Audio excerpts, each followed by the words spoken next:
17มึงเดินไล่อยู่ตัวนี้15ยัง5 เมตร2 อันนี่ก็3 เมตร3 เมตร4 เมตร50 18จังหวัดสิบหกหาข้างหนึง18บ่ 18เบื้องชาว18ลักเนาะแม่นอันนี้คือความห่างแม่น50แม่น50เนาะ18 2 อันนี่ก็36แล้วก็มาสองข้างนี่36ลักเนาะเนาะวันนี้ตัวนี้15เมตรตัวนี้เนาะ15นี่ก็10 ลัก10 ลักนั่นมันก็เป็นไล่มันใส่กันนี่ก็10เป็น11เพราะว่ามันร่วมลักร่วมกันดิโดย11ตัวนี้ก็11เนี่ยหน้าก็11นี่แม่เพิ่นโทรมาเมื่อเช้านี่พี่น้องเนาะว่าให้คำนวณเรื่องลักหัวแล้วก็กับตะไคร้เนาะพี่น้องเอ้ยชั้นก็อันผู้ที่แจ้งกับทางเบาสิงเพิ่นเลยมื้อนี้เนาะเรื่องหัวพี่น้องเอ้ยก็ถือว่าทางผู้ใหญ่เพิ่นบอกมาแล้วเนาะว่าอยากอ้อมหัวให้ทางเบาสิงว่าซั่น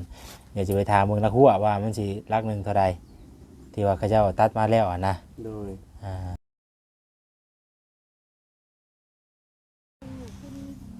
โอ้พี่น้องเอ้ยเนาะได้ยินเสียงหมอลำอ้อมๆมาเลยบัดนี้ได้ทางเบาสิงเพิ่นเนาะโอ้พี่น้องเอ้ยโหนั่งฟังวิทยุอ้อมๆเด้พี่น้องเอ้ยเอาพี่น้องเอ้ยเนาะพอดีว่าทาง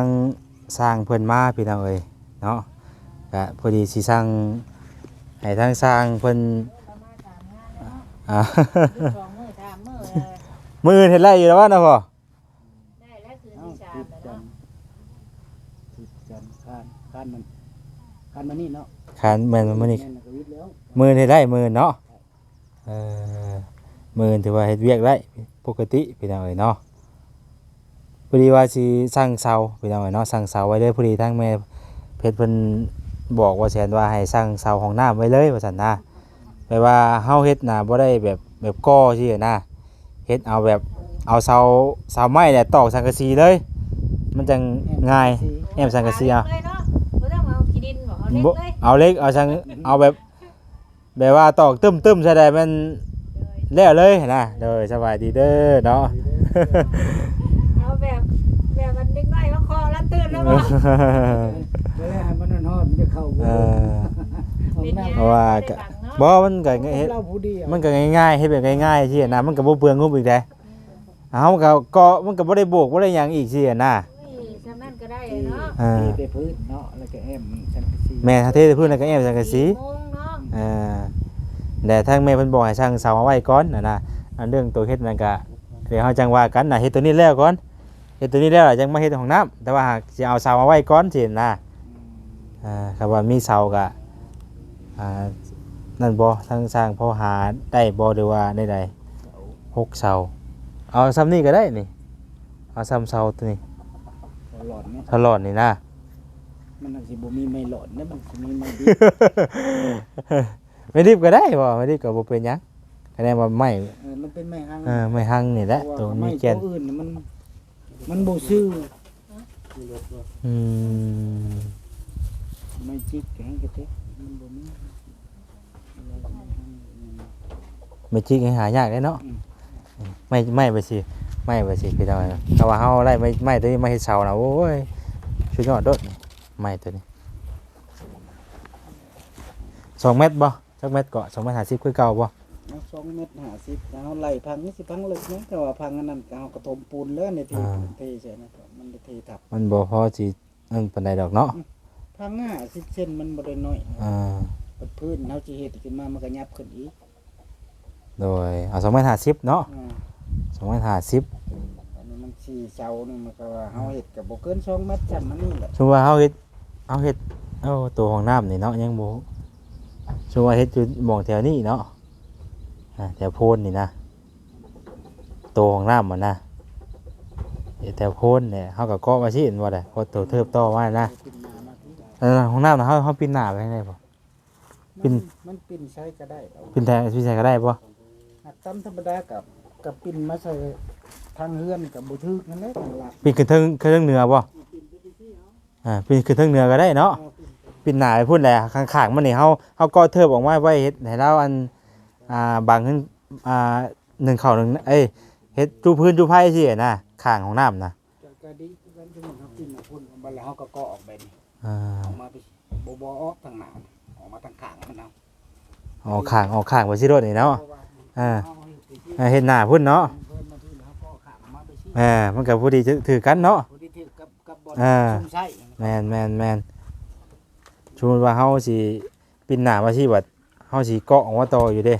ปินหน้าไปพุ่นได้อยู่ กับมันบ่อยากให้มันปินหน้าทางเดียวกับเพื่อน ของน้ำเนาะปินหน้าขึ้นเหนือพุ่นก็ได้เดี๋ยวเฮาเฮ็ดเกาะออกมาพี่สิได้ยินเพิ่นเว้าทางร่วมกันนั่นนะ บทบัดยามพ้นมานะมันก็เป็นห้องน้ำน่ะบังเฮาบ่เบื้องพ้นมันมาบังมาทางนี้ โดยอันนี้ก็เขาว่านั่นก็เสาให้พอตัดมาให้อยากจะ6เสากันว่านะเสาของน้ำเอาเสาไม้เอานะว่าไปเฮาเฮ็ดเอาสังกะสีแอมเอา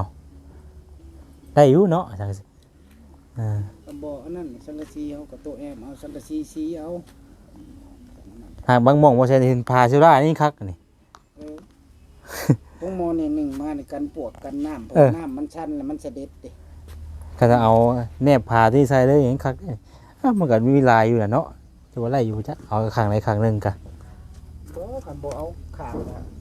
แอมให้มันวิดมันบนมันน่ะเพราะว่าสังกะสีกับน้ำเนี่ยมันอยากเฮียนเนาะเอาแอมมันกับ2แผ่นบ่ตัวเศษมัน แอมคือ2แผ่นเรือหั่นแหละเอาสังกะสีเปิ้ลขึ้นเลย เอาแอมตีนมันก้อนเนาะ แม่นๆพอได้ว่าบ่อนกันเปื้อนก็ว่า เอ แม่น อ แอมนี่ก็บ่จำเป็นสิเอาเลื่อมกันในนี้ ตั้งกันโลกก็ได้ห้องน้ำเนาะ มันบ่เป็นป้องบ่พอ บ่เป็นมันคือนี่กับ2เมตรมันสิเป็นได้2เมตรมันเข้ากันได้ไหม เรื่องมาได้ก็ดีมันเป็นป้องเออเรื่องว่าบ่ได้เด้ว่ามันก็บ่อยากคักบ่ได้ว่าอักเรื่องมันแล้วมันต้องเรื่องจะได้ชัวร์เอาแป้นสิได้มันบ่สูงมันก็บ่ได้เบิดหลายเนาะ นะครับบ่ว่าสังกะสีกะ อะไรจ้ะ มาเชิญไกลมาอยู่วันว่ามองแคมทางชวนไปได้เฮ็ดพอดีจักปอกอยู่พอดีเป็นพอดีคัก ชวนลงได้ อยู่ไกลทางไกลมากนะก็เจ้าเห็นเจ้าเอาเพชรโซดาเลยแอมขึ้นมาเลย มันไล่กันเป็นสิล่ามันไล่สิงบมันก็บ่หลายเนาะสมมุติ มันแล้วเลยมันบ่ได้อหย่างเนาะ หมอนั่นบัดต่อแล้วบัดยังมาโบกมาเบรกบัดจะมีเล็ สมมุติว่าเฮาบ่อยากเอาสังกะสีว่าเอาตัวนี้มันก็ใครกูเฮาก่อเนาะ บ่คันแอมมันก็ตั้งเอาอันนี้แอมน่ะบ่แอมในนี่ได้แอมบางใบแอมบางกะโลตะกี้ เอาแอมตรงบ่ แอมขึ้นถ้าตั้งนะตั้งแล้วเฮาจงบ่สิเห็นเด้จงแล้วเฮา แอมบางใบ แล้วเอาตัวนี้มาปกอันนี้ ถ้ายืนเอานะบ่ ยืนแล้วเพราะว่าเฮาอาบน้ำมันสิไหลลงไปสิเนาะมันน้ำถึกนะมันลงตามรวงมันนี่มันสิบ่ถึกแนวนี้แอมตั้งดีพุ่นนะลงตามรวงไม้ คือบ่มีบนข้างบนนั่นนะไหลเลย ไหลเลยเนาะอันนี้ว่าเพื่อนจะชื่อล็อกไปหน่อยก็พอทั้งเพิ่นยังบ่ได้ออกความคิดเห็นนํตัวนี้นี่บ่ใช่ออกความคิดเห็นนำซื่อตัวอันว่าไม่เป็นอันนี้นะแต่ว่าสังกะสีก็ว่าแล้วมันก็ง่ายเนาะมัน มันก็สิจักแผ่นนี้มันก็2เมตรก็ หากสังกะสีนี่ก็คันคือเอาคันว่าเอาสังกะสีอันนั้นแอมกับมันก็บางเด้มันก็บ่อยากกันปานใด จังกะสีตูนธรรมดา มันก็อยากบางอยู่ บางเลยจังกะสี คือว่าแล้วมันเฮาก็บ่ค่อยได้ไปเฮ็ดอีหยังมันดอกเนาะมีแต่ปิดเปิดเข้าไป บางไว้ซื่อ เขาไป คือว่าแหละเพิ่นแม่เพิ่นว่าให้เฮ็ดตัวนี่แหละมันง่ายสุดก็คือแบบว่าเอาสังกะสีแอมเอาใช่นะเฮาตีขอบมันรูปเป็นแบบเป็นทรงเลยก็ตีขอบแล้วก็แล้วไปเลยใช่นะมันก็เนาะแล้วบางไว้ซื่อเนาะก็โอเคแต่มันก็มีแต่เฮ็ดเทพื้นหั่นเท่านั้นแหละครับในอื่นก็เอามุ้งเอาแบบง่ายๆว่าซั่นจ้ะเนาะ จังกะสีก็แอมทั้งยืนเอา ง่ายพี่น้องเนาะเอาสังกะสีเอาคือว่าง่ายที่สุด ใส่สิ้นสิ้นกัน มีแต่เอาเสามาพอเลยครับว่าให้ก็เอาสร้างเสาอันพอไว้อันนั้นอันนั้นก็อันสะดวกหามาหมู่ใดก็เขาว่ายังบ่ได้ลำให้ลำหน้าก็ตัด ไปเลาะเบิ่งก่อน เบิ่งก่อนเพราะว่ามีไม้บ่นะครับว่าเสา ทำได้แต่ว่ามัน เบิ่งก่อนเนาะ มันสิได้ครบ6บ่นะมีเฉพาะไม้หังนะ แต่ว่าแล้วเพิ่นบอกให้เอาเสาเครือแค่แต่มันก็เฮามันบ่คือเสาเฮือนปานใดมันบ่ยาวเนาะแต่ว่าคือเสาเฮือนนี่มันยาว มันบ่ยาวส่งมาก็คือว่าไม้อันนี้มันส มมุติเราตัดกกเดียวก็คันไหลไม้บ่ยาวมันก็แนวเป็นจะได้ง่ายใช่ไหม มันก็ยังมีโอกาส มันยาวมันเฮียด เออ ยาว มันคำว่ายาวล่ะมันยาวล่ะจากยากแล้วเด้ถ้ากันยาวเนาะ กันยาวล่ะมันจากยากแล้วเด้พี่น้องเอ้ย อยู่ดินตัวนั้นก็หลุดบุกเบิกหลุดลงเขาจูดเบ่แหละ ตัวนั้นได้ง่ายเลยดิน4 เฮกตาร์ตัวเขาจูด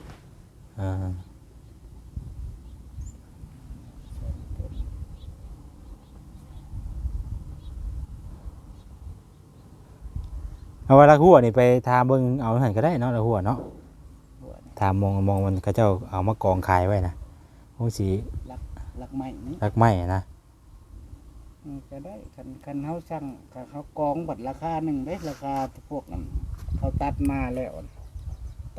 คือให้แม่ค้าขายโตเขาซื้อมาขาย ก็จะซื้อจากคนตัดมาเลยเนาะ คันเฮาสั่งบัด ราคามันก็สิฮอดบ่30,000เนาะฮอดบ่เด้อหลักหนึง30 40 ก็จะคันว่าไม้อยากออกเกณฑ์นี่ฮอดไหน ฮอดบ่ คันว่าไม้เฮาก็น่ะสิอ้อมตะด่างนะคันว่าเลือกได้นะเอาไม้ตัวเขาผ่าไปซื่อนี่เขาผ่ามันเป็น3เจ3เสียงเขาเอาเบื้องอันโตเขาปาดเป็นเสียงมาปีนออก มันสิแก้นใหม่คันไม้กลมนี่งามอยู่ลังอันก็มันบ่ทันมีแก้นก็มี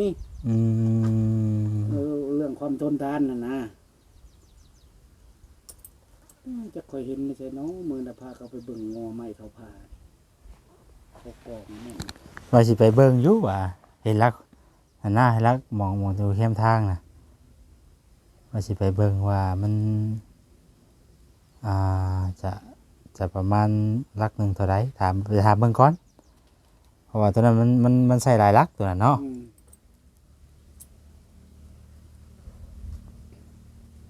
กันว่าอ้อมดินนี่ก็ห่าง2 เมตรนี่ก็ไหลล้นเลยเรื่องนี้ก็ได้10 ลัก3 เมตรทั้งนี้ก็ เพิ่นว่าเอา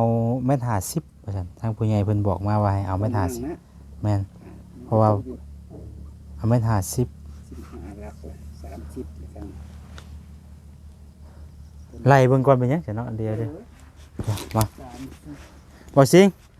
มาพี่อยู่ข่อยสิแจ้งข่าวเจ้าเด้อได้นี่น่ะ สบายดีเด้อบ่สิงเด้อโดยมาสิแจ้งข่าวเจ้าเลยได้นี่น่ะมีแต่อันนั้นอยู่ความยาวมันน่ะเฮาสิเอาหยังก็ไปวัดนี่เนาะความกว้างมันนี่ พวกอันใด เม็ดอันนะเม็ด50มันนะ หานนั่นรุ่นแล้วเอาชาวมาหานรุ่นแล้วมาหานระยะมันนะสมมุติแม่น50นี่10 ลักนี่10 ลักเป็น12 ลักวางเลยมันเลยมันเป็นวาง10 ลักสมมุติว่า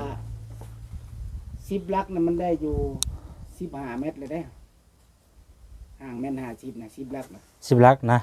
ไปเฮาหาเอาด้วยบ่วะแบบบ่ต้องอันวัดแทกบ่ ได้เพราะว่าระยะเอามันฮู้เลยเด้ว่าระยะเอามัน15 คูณ 20นะ เอาซะเดี๋ยวหาเบิ่งตอนแรกว่าสิหาไม้มาวัดเทียบเบิ่งบ่ได้นี่ โอ้โห สั่งกะเอาเถอะเนาะ เรือห้านะกะ2 อันก็3 เมตร3 เมตรตกอยู่ ข้างนี่น่ะ20เนาะสองข้างนี่เนาะ20นี่เนาะ เช้าแล้ว 20เป็น40เนาะ หลังหาเป็น40เนาะรวมกันเนาะฮะ 15 เมตรนี่มันได้15 เมตรนี่มัน10 ลัก 10 ลักนะเฮาหารระหว่างแจมันนี่ได้บวกอีก2น่ะเป็น17มันเดินไล่อยู่ตัวนี้15ยัง5 เมตร5 เมตร2 อันนี่ก็3 เมตร3 เมตร4 เมตร50 18จังหวัดสิบหก50 ข้างหนึง18บ่ 18เบื้องเช้า 18ลักเนาะ แม่น อันนี้คือความห่าง แม่น50 แม่น50เนาะ 18 2 อันนี่ก็36แล้วก็มา สองข้างนี่36ลักเนาะเนาะวันนี้ตัวนี้15เมตรตัวนี้เนาะ 15นี่ก็10 ลัก 10 ลักน่ะมันก็เป็นไล่มันใส่กันนี่ก็10เป็น11เพราะว่ามันร่วมลักร่วมกันเด้ โดย11ตัวนี้ก็11เนี่ยหน้าก็11นี่นั่นน่ะบ่ ทางนี้มีลักแล้วทางนี้เนาะเดี๋ยวว่าเฮาบ่ โอ้ยันว่าเจ้าแบบอยากเฮ็ดแบบทาวรก็ถือว่าเฮานิ่งเฮ็ดความงามเลยบ่หรือว่า แนบซะอีกบ่ ก็แล้วแต่ เดี๋ยวว่าแนบใช่อีกบ่ หรือว่าสิเสริม มันก็ถือว่า ได้แล้วมั้งนี่กะ เอาตอกติดตัวนี้แล้ว ถ้าการนี่รับแต่เสาเท่านั้นที่มันแค่เท่ากับคุดทางเลยนะ ซับวางเอาก็ได้ ไล่เอาแต่ไล่เอาแต่3ครั้ง 3ด้าน ไล่เอาแต่3ล้านพอดีเท่าไหร่ใช่บ่18ตัวนี้ 18 36มาใส่ มาใส่ สิ 11 ข้างหลัง 36 47 17ลัก แม่น 47ลักเนาะ47ลักพี่น้องเอ้ยเนาะคู่แรกบาด สิบ่ถึง50 ว่าใช่ว่าสิไปหาไม้มาเทียบๆว่าให้บ่สิงเราไป1 2 3 4 5พุ่นเด้อ มันห่างแม่น50มันเว้าระยะจ่อเนาะ จ่อแม่นๆเพราะว่าอันนี้ฮะปกติเฮาสิเอา2เมตรเนาะ 2เมตร พวกละหัวเฮาสิเอา2เมตรเด้ อันนี้วาง2เมตรแหละ อันคือตั้งพวกพังเลย2เมตรพอก ว่า2ก็มีเท่านั้นมันอันนั้น เอา เยอะ พี่น้อง กว่า2ก็มี บ่สิงเอาอยู่ว่าหัวนี่เอาอยู่ว่าหัวฮะอ้อมอยากให้อ้อมอยู่ว่าหัวนี่ เอาอยู่ว่าที่ อยากอ้อมอยู่อยากอ้อมอยู่เด้อว่า คุดเองได้ว่าสิงเลย คุณเองได้บ่คุณเองคุณละหัวเองได้บ่คุณละหัวแล้วก็แอมอ้อมตะไคร้ ได้อยู่หรือว่าได้อยู่บ่ ได้อยู่เนาะ โอเคเนาะก่อนได้พี่น้องยังรับบ่ได้เนาะ ดูมันยังก็เปิดชื่อให้ก็เฮ็ดเอาแน่แล้ว ไอ้เจ้าของได้เนาะ ไก่ต้นเพิ่นแหน่ไก่ครับจักให้เจ้าออกให้งานนั่นแหละแนว บ่เฮามันก็คุณลักหัวแล้วก็แอมตะไคร้อ่ะนะก็มันก็มันบ่ได้นั่นเนาะได้อยู่ตัวนี้ครับว่าก็พากันเฮ็ด จะช่วยกันทางเฮาก็เฮ็ดช่วยอยู่ดอกขุดน้ำเฮ็ดน้ำกันในยะเนาะ เฮ็ดไปเรื่อยขุดแล้วก็พังแล้วก็เอาตะไคร้มาอ้อมบัดนี้ตะไคร้นี่ไล่ไว้แล้ว4เกาะ ก็ละ3เมตรเนาะ สมมุติว่าเฮาอ้อมเบิดแล้วนี่อันนี้เฮาบ่อ้อมก็ได้แล้วว่านี่เนาะ ที่จะกันเปื้อนก็พอได้เนาะ เทศกาลเปื้อนแล้วก็แล้วเด้เนาะ คันว่าอ้อมมันจะสิอ้อมไปยังไงครับ สิอ้อมบ่ดีเข้ายากสิได้เนาะ รถสิไขซ้ำด่านประตูยังไงเข้าสั้นแล้วหรือยังทัน เฮาก็เอ็มแต่เฮ็ดให้ประตูเท่านั้น แอมแต่ทางนั้นแหละก็แล้วบาดนี้ เอ็มไปเลย ตัวนี้เฮาก็เอาไว้แอมบัดสิเพิ่นครัวพุ่นบาดนี้บัดเฮาก็ออกจากห้องน้ำมันน่ะ จะคือเยอะนะไปอ้อมบน บ่เฮา ทางไผน่ะ เนาะพูดทางไผน่ะ บ่วงยันหมูมากับ นี่เอาตัวนี้ไว้แอมตะคักบัดนี้น่ะชุดเรือตัวนี้น่ะแอมไว้อันเทพื้นไว้แหละพอ เทแต่กันเปื้อนไว้ก็พอเนาะ กับหนึ่งมากันเฮาแอมไปจักได้ชาเฮาว่าคิดนะคันแอมจะคือมันหอมบ่จะคือแบบใดนะคันอ้อมมันนี่นะคันป้าโล่งนั้นนี่มันเบิ่งคักไปได้ มันก็สิโล่งกว่าน่ะบ่ โดย ว่าได้ก็เฮาเฮ็ดหัวมันได้ใส่ตะข่ายอ้อมอยู่แบบเดี๋ยวสิไปอ้อมก็อ้อมเปลืองไปซื่อๆ สบายดีบ่สิ สมมุติว่า สบายดี สบายดีเด้อเนาะ เอา ก็ย้อนเสียง เดี๋ยวสิถามทางแม่เพิ่นอีกเทื่อนึงพี่น้องเนาะเพราะว่าตอนที่เฮาคุยกันก็ยังบ่ได้มีข่าวว่าสิอันอ้อมห้วยเพิ่นน่ะนะพอดีทางแม่เพิ่นโทรมาเมื่อเช้านี่พี่น้องเนาะว่าให้คำนวณเรื่องลักหัวแล้วก็กับตะไคร้เนาะพี่น้องเอ้ยชั้นก็อันพอดีแจ้งทางเบาสิงเพิ่นเลยมื้อนี้เนาะเรื่องหัวพี่น้องเอ้ยก็ถือว่าทางผู้ใหญ่เพิ่นบอกมาแล้วเนาะว่าอยากอ้อมหัวให้ทางเบาสิงว่าซั่นเดี๋ยวจะไปถามเบิ่งลักหัวว่ามันสิลักหนึงเท่าใดที่ว่าเขาเจ้าตัดมาแล้วนะ โดย ให้เบิ่งก่อนพี่น้องเอ้ยแต่ว่าตัว ประตูเพื่อ ตัวเรื่องเสาห้องน้ำนะก็ให้ทั้งพ่อเพิ่นหามาตัวน่ะ ตัว ไม่ก่อน ตัวองค์ใหม่ก่อนเนาะ มีงบทางน้ำอีกบ่ ว่าเสาห้องน้ำตัวนั้นน่ะเสาห้องน้ำต้องฮักตัวนั้นนะแต่ว่าถ้าหัวเนี่ยเขาจะไปสร้างเอาอยู่หันอยู่เพราะว่าเห็นไม้แล้วนะ อยู่ทางบ้านนาชายเนาะ วันอาชายเขาเจ้าเอามากองไว้เต็มอยู่นะ เดี๋ยวไปถามลุงเรื่องราคาราคาเบิ่งเนาะ ถามมันคุ้มราคาเลยกันเท่าไรก็เขารวมกินอยู่พอจักรักก็ 47 47ลักเนาะ 47ลัก 47ลัก 3ด้านไหน 3ล้าน กันว่าสิเอามาแซมยันว่ามันอันนั้นยันว่ามันติห่างกันอยากแซมก็แซม แซ่บวางกลางบ่ ซับใส่แถวกลางเนาะ แซ่บใส่กลางก็ประมาณ50พุ่นเนาะ หักก็คือสิได้อยู่นะดูกว่ามันก็ มันห่างแล้วจะมันเตื่อยเนาะ มันบ่คือน้ำก็มี จะได้อยู่แล้ว มันก็รักใหญ่อยู่น่ะเนาะ แล้วก็มีน้ำอยู่ด้วย ตัวนั้นมีน้ำบักจับเอ้ย มันมีน้ำบักจับก็ดึงใช้กับน้ำบักจับด้วยนะ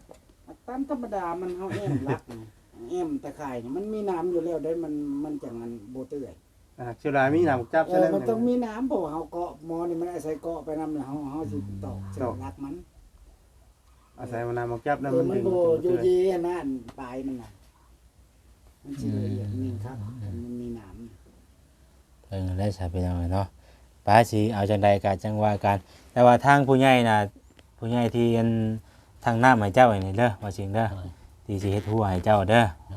ถือว่ามาแจ้งข่าวก่อนเด้อมื้อนี้เด้อ แจ้งข่าวดีเนาะ แจ้งข่าวดีก่อนเพิ่มเติมอีกพี่น้องเอ้ย ก็ได้บ่ยังบ่ทันได้วิทย์ภาษามือเด้ดิ มีข่าวดีกับมาเด้ดิ ข้อมูลชื่นกับมานำ พวกบ่ชื่อกับมานํแหละมื้อนี้ มีข่าวดีเขาว่าเพิ่มอีกโอเคใจน้ำบ่สิ่งใดพี่น้องเนาะ ก็ถือว่ารวมแล้ว17ลักพี่น้องเอ้ยเนาะเดี๋ยวเฮาสิออกไปถามเบิ่งว่านั่นก็แจ้งข่าวว่าสิ่งใดแล้วก็สิพาเราขุดแล้วจังขุดไปเลยบ่ได้ลักมาพุ่นแหละคอยให้แล้วไปที่ได้ย่างเนาะ เขากองแม่นนี่ยังว่าเซาบ่อันนั้นก็สิอยู่ในประมาณลักหนึง25 30บ่ของ ประมาณนี้เนาะ เซาว่างแก่นนี่ได้ เพราะว่ามันต่อมาได้เนาะ มันต่อขายต่อได้เนาะ มันแบบ สองต่อ แบบหาเฮ็ดน่ะนะ มันสองต่อเนาะ พวกนั่งขายกับพวกหา หรือว่าพอมีบ่ใช่พอมี โอ้ยมันมีอยู่เนาะยากนะเพิ่นสิ เอาว่าพอเฮาก็จะให้ช่างเอานะพ่อแล้วก็ว่า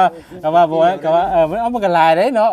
มันหลายได้หลักหัวนี่ได้บ่สิว่านั่นเด้ 40ปลายลักมันบ่ได้น้อยปานใดแกไทยอยากจะได้ก็15 16ลักนี่ก็เต็มมา เติบ แล้ว นึงเนาะ ไอ้ว่าก็เอาแต่เสาห้องน้ำหันแค่นี้จะได้6เสาแต่6เสาแล้วก็ยังขึ้นได้เติบเลยนี่ เพราะว่าเฮาอาศัยไม้หนึ่งมาไม้แกนเนาะ ให้มันเอาความมาตรฐานด้วยเนาะ โดย มาก็ต้องซื้อ แม่น เป็นไม้เนื้อแข็ง เพราะว่าเอามาให้ห้องน้ำด้วยเนาะ คือเราเรียกว่าได้จำเป็นมันเอาได้ แม่นแล้วหัวนะมันจังว่าอีกชำนึงอ่ะก็ได้นะ โดยแต่ว่าเรื่องของน้ำนี่สิเฮ็ดจังได๋ของน้ำ ก็คือว่าวันนี้จะเอาสังกะสีไอ้เมา แห้งว่าบ่ได้ก่อเนาะ บ่ได้ก็มันก็บ่มันก็ประหยัดงบเฮาไปอีกกันได้มันก็บ่หลายปานใดสังกะสีมันก็ง่าย มันบ่ได้โบกบ่ได้สาบนึงว่ามันก็ไวเอาง่ายก็คือต้องการความไวว่าซั่นซะ เพื่อใส่ไว้เนาะ นี่เอาเลยเนาะโตไปเด้อบ่สิงเด้อสำหรับได้เด้อก็ถือว่าได้ข้อมูลแล้วพี่น้องเนาะเฮาก็ถ่ายอัปเดตให้พี่น้องเบิ่งนำกันหรือว่าแจ้งข่าวเพิ่นนำกันมื้อนี้เนาะทางเฮาก็สิออกไปถามเพิ่นก่อนพี่น้องว่าเป็นจังไดติดตามบ่ในคลิปต่อไปอีกเด้อบัดนี้พี่น้องเอ้ยเนาะแจ้งข่าวดีว่าสิงเพิ่นเติมอีกแล้วยังบ่ทันได้ลำหน้าง่ายเนาะพอเนาะประมาณจักมื้อพอจะได้ดำ มันลงทิศหนึ่ง ติด โอ้อันนั้นเนาะคนกับบ่ตกบ่นี่เนาะเขาเจ้ากายมาทางเช้านี่น่ะเห็นโลกาผงอยู่ว่าตอนนั้นโดน้ำได้ลินได้หญ้า บนโต๊ะก็ย่างอยู่ได้ของข่อยแต่เอาหลอก ตอนนั้นเขาปมจุ่มลงแสนน้องเอาปดเอาไปหันทางนี้มันจะเจาะน้องนี่ก็ไปหากล้าเอามันบดถึงอายุก็เลยเท่านั้น ไปสายพี่น้องนอกจากใดการติดตามในคลิปต่อไปได้พี่น้องเด้อเนาะสบายดีได้บ่สิงเด้อโอ้ยโดยขอบคุณขอบใจทั้งสร้างไงได้ได้ช่างเด้อโอ้ย มืออื่นนี่ก็เริ่มมาเฮ็ดอันนี้ได้ก่อนตอนแรกจะมาหล่อบังเสานี่ไปก่อน ไปหาเราบางเสาร์นี่ก่อนก็ได้ หล่อบังนะว่าเฮ็ดได้แน่เฮ็ดอันนี้แล้วก็จังสิไปตัดเนาะพอมันก็อยู่ในอ้อมแอมมันนี่แหละ โด ไป ย ดินตอนนั้นมันก็ไกลโพดต้นมันจะไม่แม่ฮั่ง บ่ใช่กะสิคนกลัวเรื่องไม้แล้วมาอีกพี่น้องเอ้ยเนาะเพราะไม้ตัวนี้เอาไว้เฮ็ดโค้งของน้ำตัวนี้นะฮะ มันอยู่ในพูดตัวเฮือนนี่ แม่ไม้ตัวนี้จะเอาไว้เฮ็ดของน้ำตัวนี้นะ แต่ไม่ ตัวนั้นเนี่ยบ่ใช่จะสร้างมาต่างหากตัวนั้น ฮักเนาะ ค เป็ดตัวบ่เป็ดตัวกับพ่อเนาะ เพิ่นเอาตัดขึ้นเขาก็ได้โตไม้หนึงนี่เด้ โอ้ว่าสิเคยไม้ได้เด้บัดนี้เนาะ ประกาศชิงัวแล้วก็ใส่ชิงัวพัน3เซน มีรถเกมนี่ 3เซนมาพาดอีก4ตัวนี้เป็น4เป็น8แบบเพราะว่า เสียมาได้เด้ป่า ปากมา พอมีเบอร์ตัวตลาดบ่มีบ่เบอร์ตัวตลาด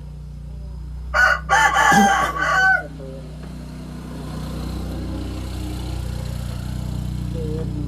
รถตลาดนั่นรถชาวางนั่นเดินช้านี่เราส่งเต็มที่ มันต้องเอาเบอร์รถตลาดเนาะ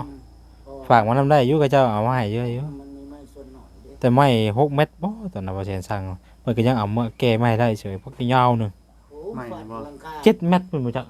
ขึ้นหลังคาวิทย์เนาะ อันไม่ขาว48อยู่อยู่เพิ่นไม่นอนเพชรนะแล้วก็ยังเอาไปได้ แต่ว่าเขาก็ต้องได้เสียเงินให้เพิ่นอีก อันนั้นมือ ค่าค่าเพิ่นแก่นะ ตัวนี้มันทำอะไร ธรรมดาอยู่เด้อตัวนี้นะ นี่แหละ ปกติตัวนี้นะ อยู่ได้ เออไปหิวข้าวเลยพี่น้องไปบ้านบ่แซงกันเนาะ อยู่ข่าวแล้วบ่ ไปออกก่อนได้เฮาบัดนี้ ไปพี่น้องเนาะ โดยไปสบายดีเด้อพี่น้องเด้อ สวัสดีบ่สิง ผมยังไม่จริง